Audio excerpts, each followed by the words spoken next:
Welcome everyone that's joined this webinar and welcome to the Royal BC Museum. My name is Nina and I am a visitor experience designer, part of the learning and engagement team at the Royal BC Museum. We have Chris behind the camera as well, who's helping out with the camera work, and then Kim, who is behind the scenes as well as another person. You'll see them as RBCM on the screen. If you hear another voice, that's probably Kim. The Royal BC Museum is located on the traditional territory of the Lokongan people, known as the Songhees and Katipsam, or Esquimalt peoples today. They have stewarded these lands for time immemorial.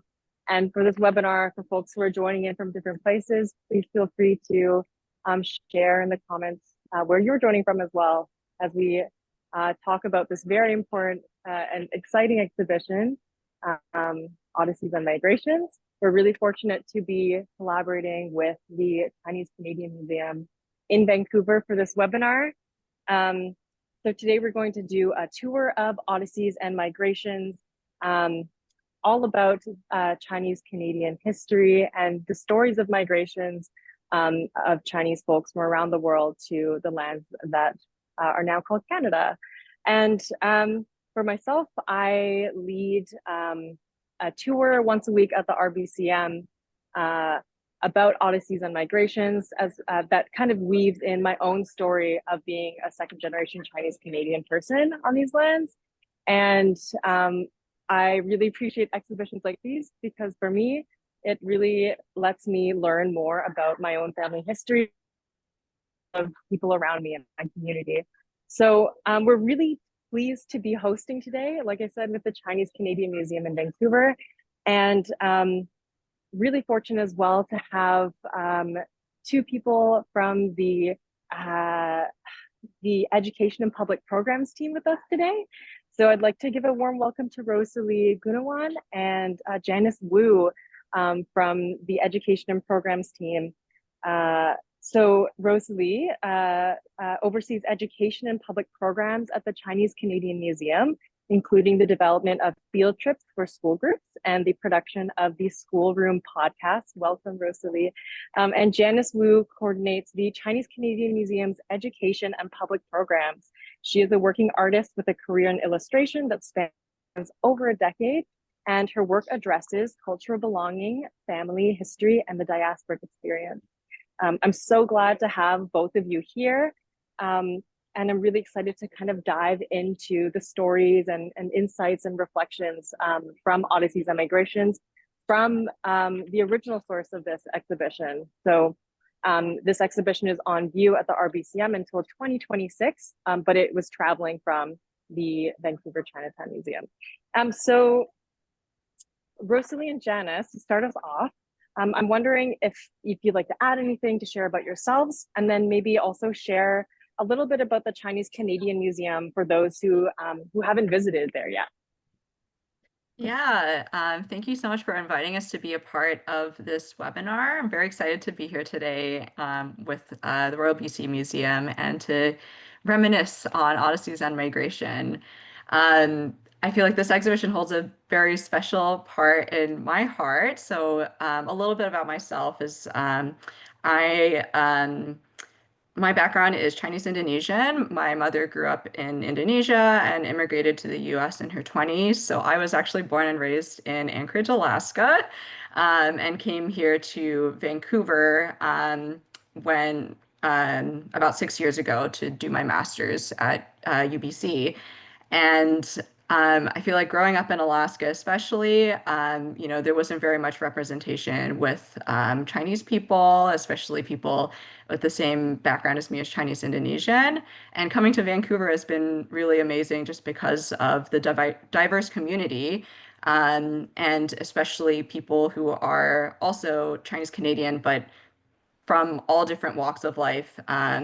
And so Odysseys of Migration, I think, really captures some of those differences in the diaspora, and ties us all in together. So I joined the Chinese Canadian Museum 2 weeks before our grand opening on July 1st, 2023, just a little over 2 years ago to this day. And Odysseys was one of the first things that I worked on in my role as well in installing the exhibition in our space in Vancouver, Chinatown, in the Wing Sang building, as well as contributing to some of the objects that are in there. So yeah, very excited to walk through and talk a little bit about that, but I'll turn it over to Janice to introduce herself and talk about her involvement in this exhibit too. Thanks, Thank Rosalie, and you. thanks, Nina. Yes, my name's Janice, and I'm the Education and Public Programs Coordinator at the Chinese Canadian Museum. I've been with the museum since it first opened on July 1st of 2023. And I started as a museum assistant leading tours for the public. So Odysseys and Migration as being one of our first exhibitions in our intro gallery at the time. I gave tours to the public, but also led school programs as well. And this exhibition also holds a special place in my heart. It was how I was first introduced to the museum at all, as the curatorial team reached out to me as an artist to commission work for this particular show. And so, as an artist, it was very heartening for me to include some of my work in the museum in its first grand opening.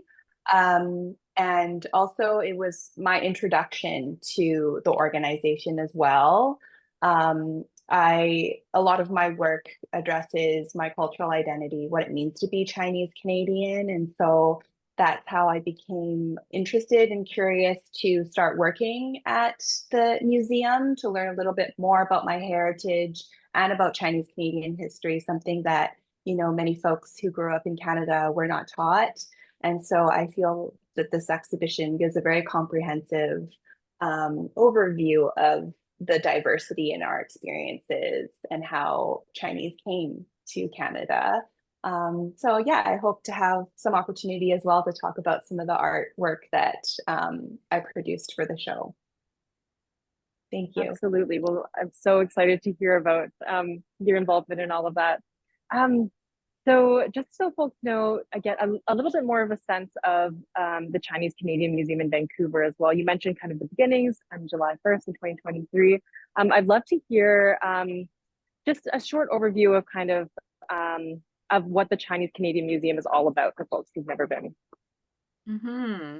Yeah, so the mission of the Chinese Canadian Museum is connecting to the Chinese Canadian story, addressing inclusivity for all.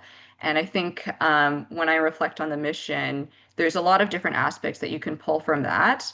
One part of it is the belonging of Chinese Canadians within the overall Canadian fabric and the ways that, that belonging hasn't been always a part of the history. And that's a stop that's covered. Part of that history is covered in Odysseys and Migration, but it very much ties into our museum's existence. So our opening on July 1st, 2023 is very symbolic. It is commemorates the 100th year anniversary of the Chinese Exclusion Act. So for those of you who are less familiar, like nowadays, there's a bit more education around like the head tax in schools and a little bit less about the Chinese Exclusion Act. But in 1885, the first Chinese Immigration Act was enacted, which is what is nicknamed as the head tax.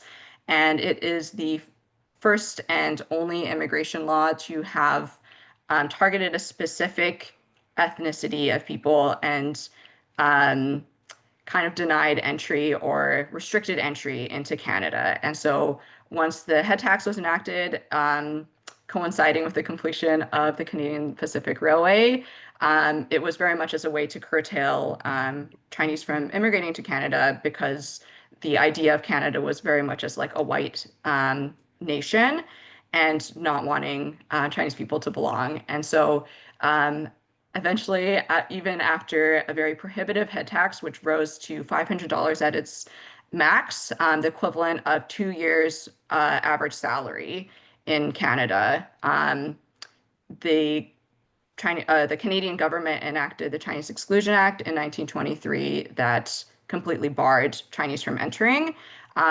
This act was repealed in 1947, and during that span of 43 years, only 44 Chinese people came into the country. So our museum's founding was actually from decades of advocacy from within the Chinese Canadian community, um, and especially to protest the money that was collected from the head tax.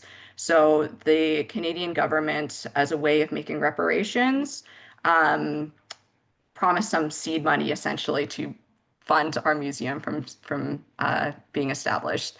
So that's one aspect of the Chinese Canadian Museum's mission.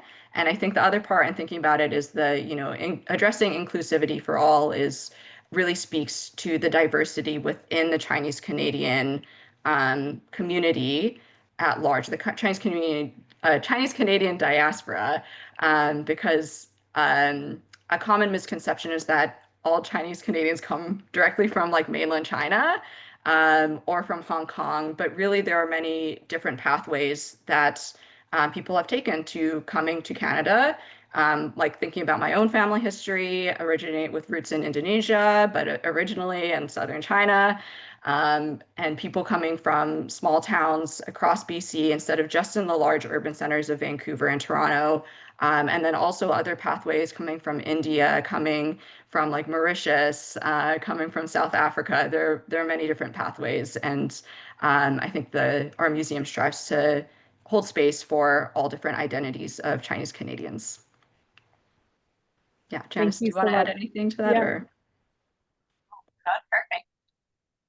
great. Yeah, I think there's so much strength in having a space where we can share our stories and make ourselves visible, our stories that have been oppressed for so long visible to the public. So I'm so glad to have you both here representing this amazing museum.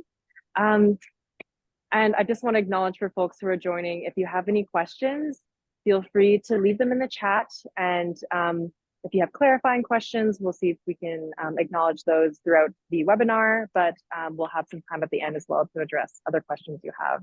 So hold on to those and please do interact. So I think we'll go to the exhibition now. And before we kind of move there and pick a spot to start, I'm wondering for Rosalie and Janice, for the first time, where would you start? You can go there. Yeah, I think so. The setup in Odysseys and Migration in RBCM is a little different from how it was in the Chinese Canadian Museum, but I think a nice way to start is under the map that you can see directly through the doorway. So that map there is an interactive map that contains threads from visitors to the exhibition.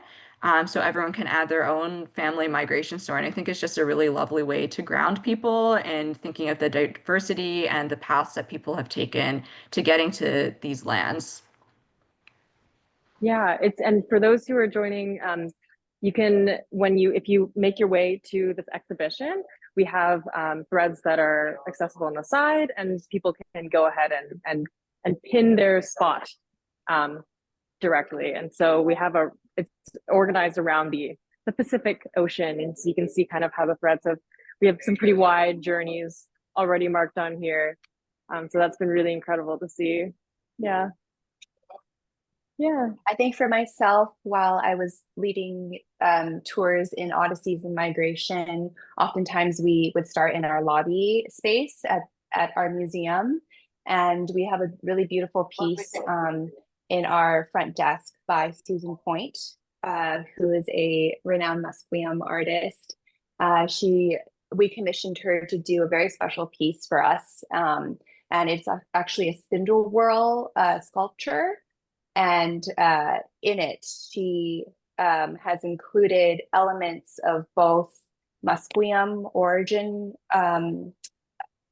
story of the two-headed serpent, as well as having the piece in the lucky colors of red and gold. So in this way, the title of the piece is Embracing Diversity. And I always like to start with giving that land acknowledgement, as well as telling visitors that part of the mission of the Chinese Canadian Museum is really highlighting the untold narratives and really the intercultural histories and relations between Chinese and Indigenous peoples, which ties in really nicely with the first stop of the timeline in Odysseys and Migrations, when we talk about the first Chinese settlers that came in 1788 and formed relations with Musqueam peoples and that whole history there. So yeah, that's typically where I'd like to start. Yeah.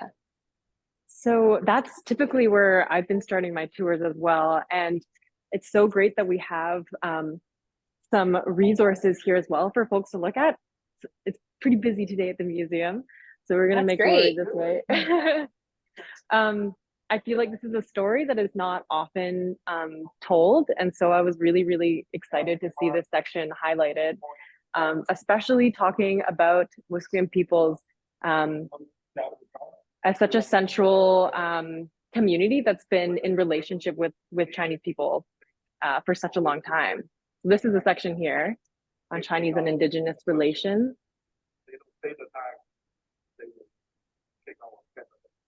Within 3 or 4 years. I'm wondering, Janice or Rosalie, if you could kind of speak to this amazing replica doorpost from the Musqueam Reserve.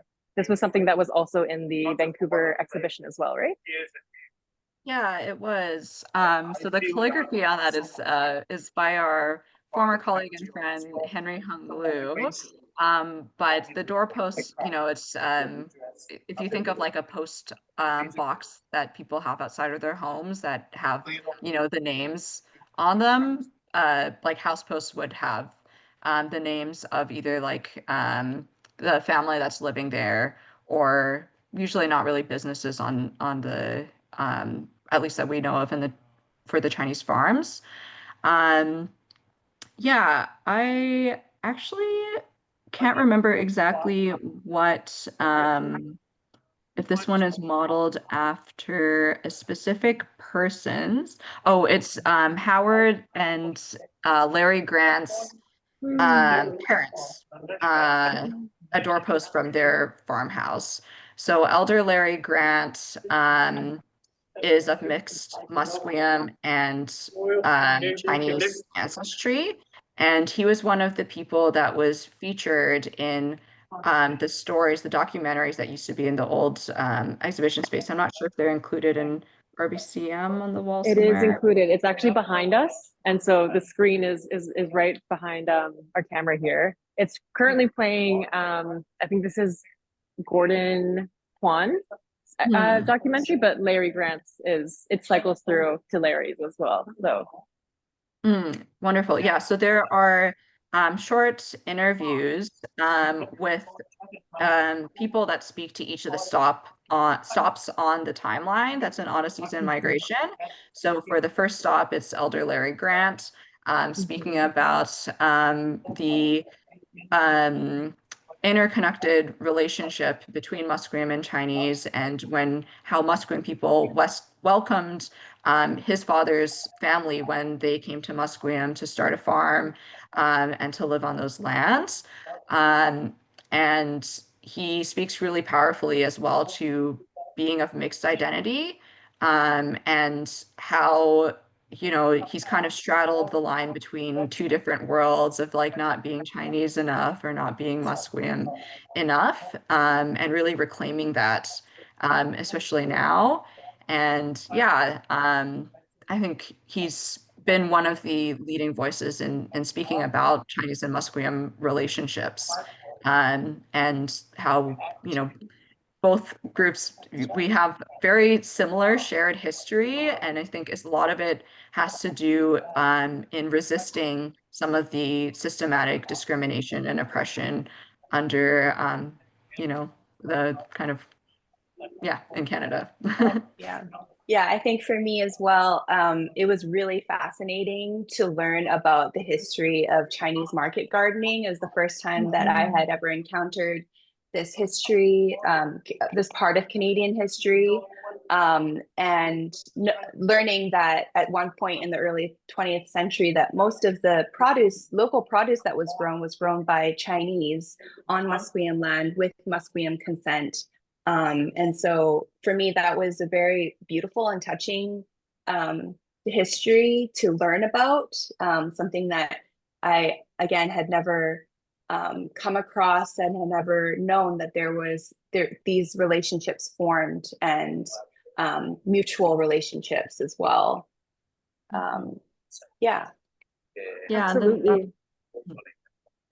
Please go ahead, Rosalie. oh, I was just going to speak to some of the displays in the drawer. So what we see in the drawer here is a photograph of a Tlingit ceremonial armor and some coins, some Chinese coins that have the kind of square cutout in the center. This has a really fascinating story. So the Tlingit people, traditional territory is kind of around southeast Alaska, west BC area. And there were trade relations that weren't directly with the Chinese, actually. It was actually with Russian, like fur traders. And the Russians would, in exchange for furs, they would trade Chinese coins to the Tlingit, and they would incorporate that into different, primarily ceremonial garments, including this tunic. And I thought that was a really interesting example of cross-Pacific trades and the way that cultures get diffused even through like third-party kind of intermediaries, in this case, like through Russia. So yeah, this was one of the parts that I contributed to this exhibition, actually, which was really special. Wow, thank you, Rosalie. What involvement did you have in bringing this story to the exhibition? So this was actually a story that I brought to the curatorial team shortly after joining. Yeah, we were kind of like looking for something to fill this particular drawer, and I had like seen examples of this Tlingit armor. There's a few museums. This one, if I remember correctly, is from the Smithsonian, but the Peabody also has a Tlingit armor in their collections as well.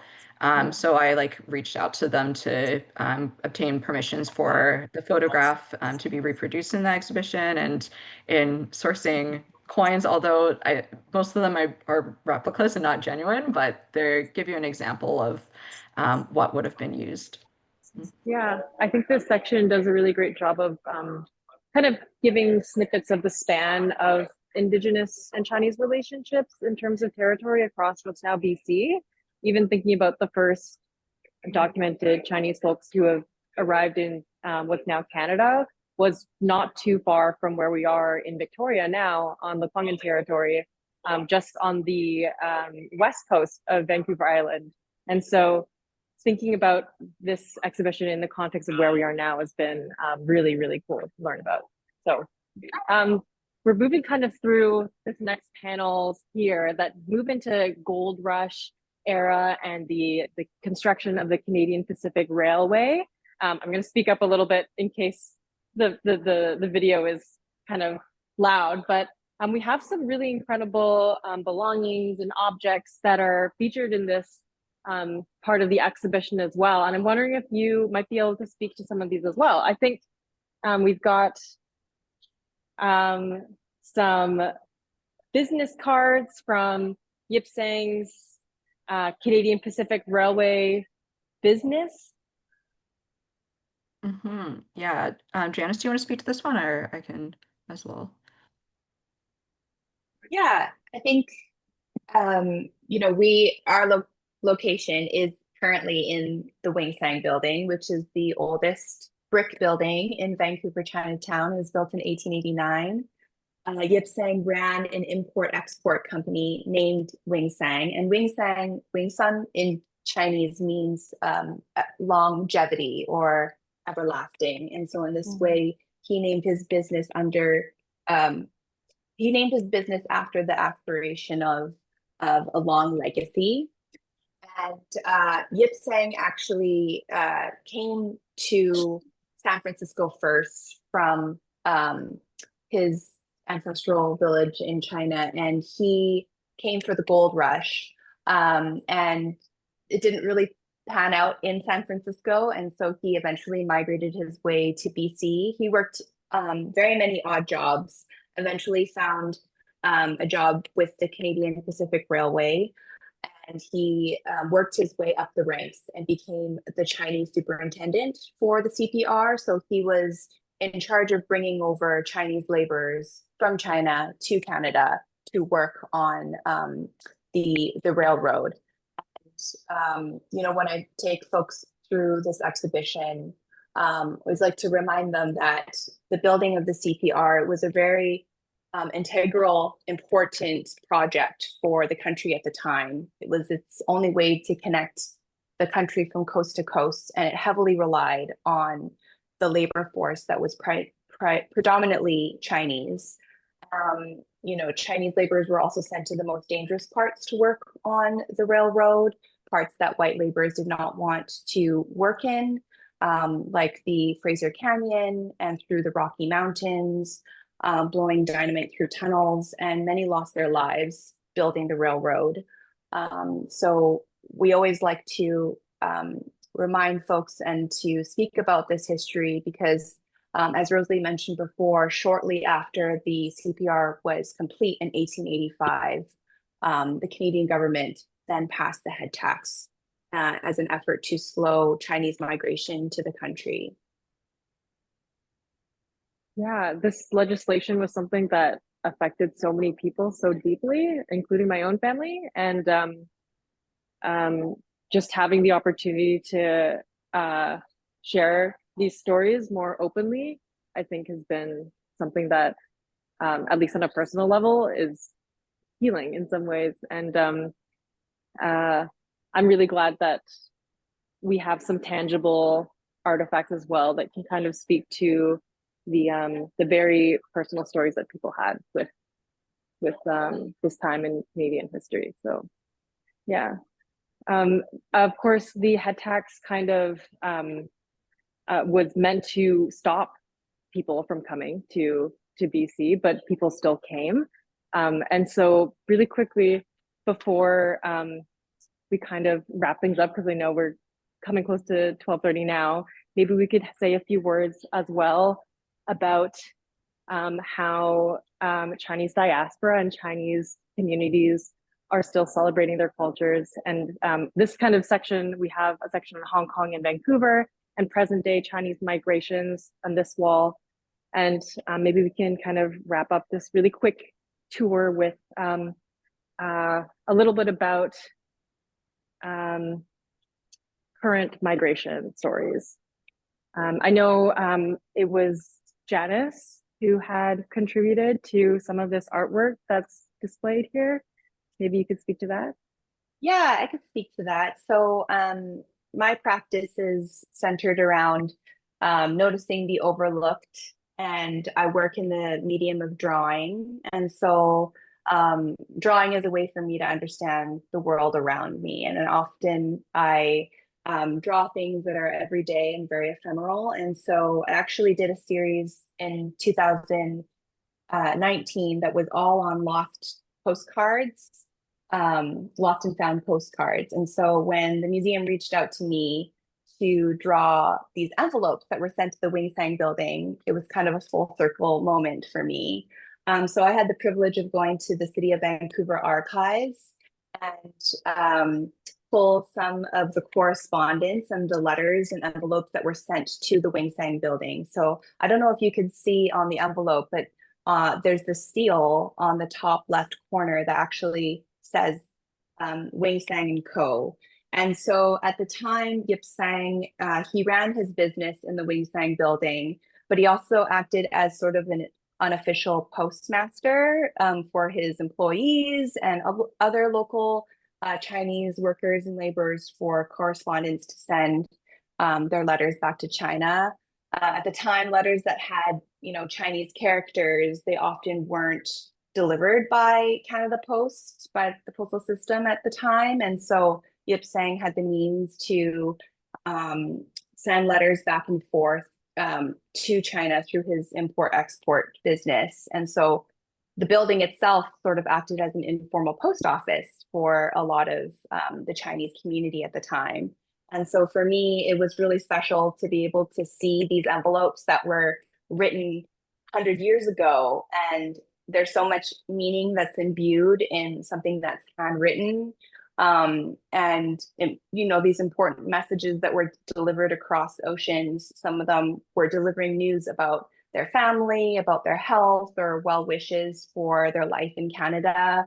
Oftentimes, people sent remittance money back home to their families. And so, for me, again, this was a part of history that I was unfamiliar to until I started working at the museum and making this work. And I think that also ties in really nicely with the immigrant community now and how we identify as Chinese Canadian and our ties back home, wherever home may be, and sort of, forming our identity and how that's ever evolving and what it means to be Chinese Canadian is just so diverse depending on, like Rosalie saying, where you come from and where your experiences are in this country.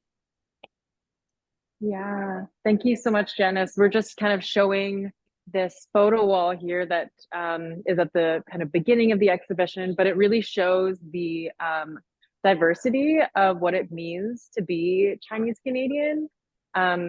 Just some incredible stories as well. Rosalie, you were sharing about your Indonesian heritage and how that's interwoven with your identity as a Chinese person and Canadian person. And I just think it's amazing to see these stories put together and made visible. So Janice, thank you so much for sharing about your artwork. I think that also is a great way of just weaving together the threads of time between the past and the present and where we're going in the future. Really quickly, because I know we're also conscious of the time here, we wanted to highlight this mural that was also featured in the Vancouver exhibition. It's a mural called This Journey's Here, I believe, from done by Marlene Yuan. So this again kind of speaks to the Chinese Canadian experience in many ways. And for me, as someone that's grown up as a diasporic Chinese person, learning and seeing so many recognizable features has been really settling for me, and like really just the colors of it remind me of the ways that we're thriving as people, and how there's many ways to celebrate being ourselves in a community. So was there any kind of final words you want to say to wrap up the webinar? And maybe if you have a few more minutes, you can answer any questions that came through, but I want to give the floor to you both as well again. Yeah, I guess kind of to wrap up, I really love Marlene's mural because, like as you said, there's so many different parts of it that I think different people can relate to, and you don't have to be Chinese Canadian to relate to this mural either. And each different symbol speaks to a different part of history and to a different part of our culture. And I think ultimately, being Chinese Canadian, it is also being Canadian, and there's so many more common threads than a lot of people think. Like we don't need to just be put in a separate box as like a minority group when we've been part of the Canadian fabric since 1788, which is the year that the first Chinese came to BC. It's the same time as white European settlers actually, and I think yeah, we all are constantly learning from each other and sharing history and culture. So yeah, if anyone is interested in visiting the Chinese Canadian Museum, we are open Wednesdays to Sundays, 10 a.m. till 5 p.m., located in Vancouver, Chinatown. And our current exhibition, we have 4 different exhibitions on, but our current feature exhibition is called Dream Factory, Mandopop 1980s to 2000. And it speaks to some of the more contemporary diaspora culture, specifically concentrating on Hong Kong and a bit of Taiwan pop culture. So I'd really encourage everyone to come and check it out if you're interested in learning more about some of the stories in Odysseys and Migration. Yeah, thank you, Mina. Thank you. Thank you. Thank you. There are a couple of questions. Yes, there are a If couple you're questions. ready for that. Yeah, so I see here someone asked, is the in-person tour of the exhibition also running in September? I believe that the in-person tour of the exhibition is running. We're going to do it until the end of August. I'm not sure how we might be approaching continuing the tour in the future, but that might be a possibility. I think we're still working that out, but it will definitely be posted in the event calendar if that is something that we're going to choose to do. So it's on the RBCM website. The tours are running every Friday from at 11 a.m. and also at 1 p.m. So twice on Friday, once a week. The schedule is pretty consistent throughout the end of the summer until around mid-August. But please check the RBCM event calendar to confirm if you're making it for the tour. So that was one of the questions. And then we had another question that says the government seed money in quotations for the Chinese Canadian Museum. Who did the government first consult with about it? Is this, yeah, awesome. Yeah, so as I mentioned, the kind of startup funds for the Chinese Canadian Museum had to do with the head tax redress. So the Harper government issued an apology in 2006, an official apology for the discrimination and unfair treatment enacted due to the head tax. The survivors, people who had paid the head tax as well as their spouses, were eligible for $20,000 each in reparations. Again, like there was a lot of controversy over the money because 20,000 was kind of what the amount of 500 back in early 1900 would have been for people paying the $500 for the head tax and accounting for inflation. However, the $20,000, especially in like Vancouver, that's like not a living salary. Like you would not be able to survive for a year on that. And so, yeah, a lot of head tax descendants or payers of the head tax had also already passed away by the time these discussions were being had. And so there was a working group that was established and from activists, professors, community members, different organizers from all across BC, but primarily focused in Vancouver, to decide how best to move forward. And what was ultimately decided was that rather than paying reparations directly to many of the survivors and their spouses, was to establish a educational space, aka the Chinese Canadian Museum, as a way of being able to tell and pass on these stories for generations to come. Hopefully that answers the question. I think that's a question, just checking to see. Yeah, I think that's all of our questions that we have. Once again, thank you so much. We're so grateful to have Janice and Rosalie guide us through this exhibition, especially with your insights of having being from the Chinese Canadian Museum in Vancouver. And we're, again, so lucky as well to be sharing these stories on these lands as well, and kind of extending the reach of sharing stories of Chinese Canadian people. So thank you so much to those who are joining the webinar and who participated in the Q&A as well. It's really great to share the space with you today. So yeah, I think that kind of concludes the webinar. I believe a recording of this webinar is going to be posted on YouTube. So watch out for that if you want to go back at all. And feel free to check out the RBCM events calendar for other events that will be happening this month and through the summer. And yeah, thanks again.